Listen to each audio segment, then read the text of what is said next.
tout le monde et bienvenue dans cette nouvelle leçon d'orthographe. Aujourd'hui, on va voir le pluriel des noms composés. Cette leçon s'adresse aux élèves de la 6e année de l'enseignement primaire, unité 5, semaine 3 et 4.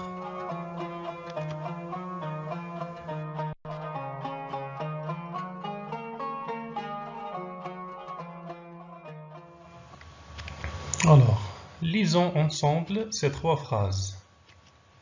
Au rond-point, les voitures roulent lentement. Pour avoir les mains libres, les voyageurs ont placé leurs affaires sur les porte-bagages. Durant le voyage, on a vu un arc-en-ciel. On répète. Au rond-point, les voitures roulent lentement. Pour avoir les mains libres, les voyageurs ont placé leurs affaires sur les porte-bagages. Durant le voyage, on a vu un arc-en-ciel. Passons maintenant aux questions. Où les voitures roulent-elles lentement? Où les voyageurs ont-ils placé leurs affaires? Qu'est-ce qu'on a vu durant le voyage? Ces mots qui nous ont permis de répondre aux questions se composent de combien d'éléments? Et comment appelle-t-on ces mots? Alors, réfléchissez bien et essayez de répondre à ces questions. Bon, on commence par la première question. Où les voitures roulent-elles lentement? Alors, les voitures roulent lentement au rond-point. Où les voyageurs ont-ils placé leurs affaires? Ils ont placé leurs affaires sur les porte-bagages. Bon. Qu'est-ce qu'on a vu durant le voyage? Durant le voyage, on a vu un arc-en-ciel. Alors, ces mots qui nous ont permis de répondre aux questions se composent de combien d'éléments? Chaque mot se compose de 2 ou 3 éléments. On a rond-point. Ce mot se compose de 2 éléments. Porte-bagages, il se compose aussi de 2 éléments. Arc-en-ciel, ce mot se compose de 3 éléments.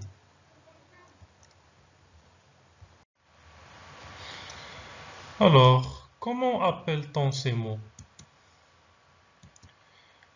Les mots formés de 2 éléments au moins sont des noms composés.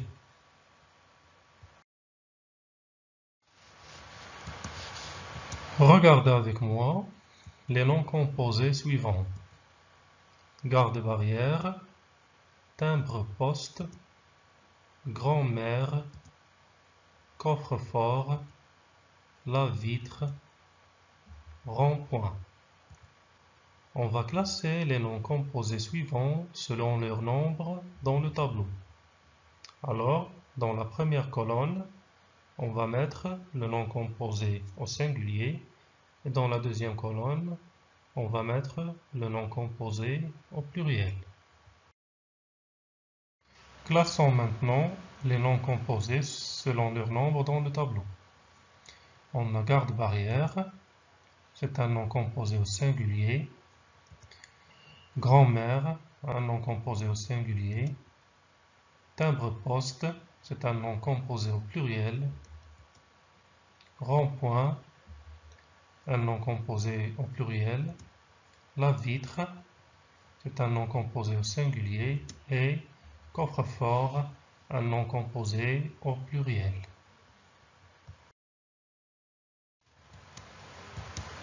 À partir du tableau précédent, trouve un nom composé de un nom plus un adjectif, un verbe plus un nom plus un nom. Alors, retournez au tableau précédent et essayez de trouver la réponse.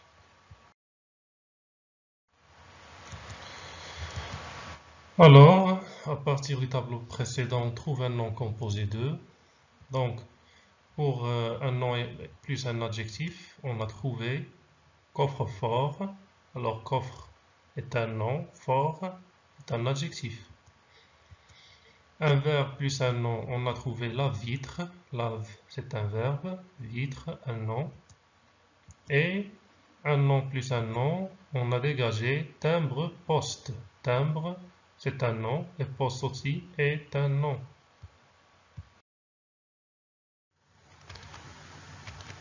Qu'est-ce qu'on retient? Un nom composé est un mot formé de deux mots ou plus.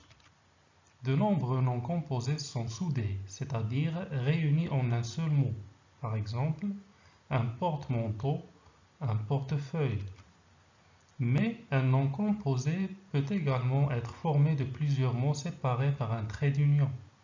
Exemple, un arc-en-ciel, un coffre-fort, un rez-de-chaussée. Il peut même parfois s'écrire sans trait d'union. Par exemple, une pomme de terre, une machine à laver. Voyons maintenant comment former le pluriel des noms composés. Pour les noms composés qui s'écrivent en un seul mot, le dernier élément prend la marque du pluriel.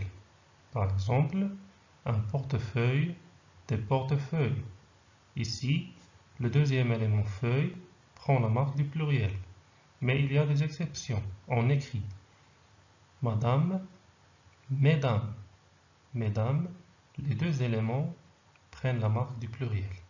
La même chose pour un bonhomme, on dit des bons hommes.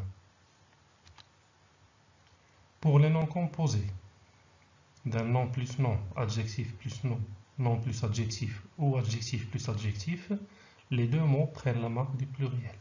Par exemple, un chou-fleur, des choux-fleurs, un grand-père, des grands-pères, un coffre-fort, des coffres-forts, un sourd-muet, des sourds-muets. Pour les noms composés d'un verbe plus nom, le verbe est invariable, mais le nom prend la marque du pluriel selon le sens. On écrit un porte-avions, des porte-avions, un lance-pierre, des lance-pierres, un pèse-bébé, des pèse-bébés. Le premier élément est un verbe, alors il est invariable, mais le deuxième élément est un nom, donc il prend la marque du pluriel.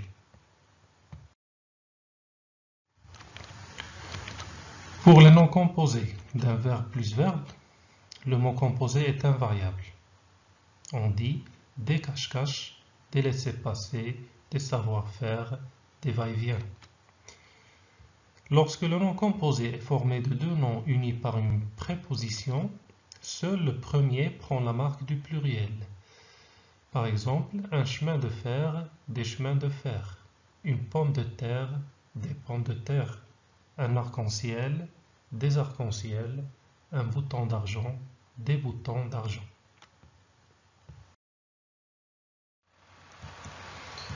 Passons maintenant aux exercices. Je choisis le nom composé correctement orthographié. La première phrase, sa voiture est équipée de beaux essuie-glaces. Alors, on va choisir le nom composé correctement orthographié et le mettre dans cette phrase. La même chose pour la deuxième phrase, les rouges-gorges chantent bien.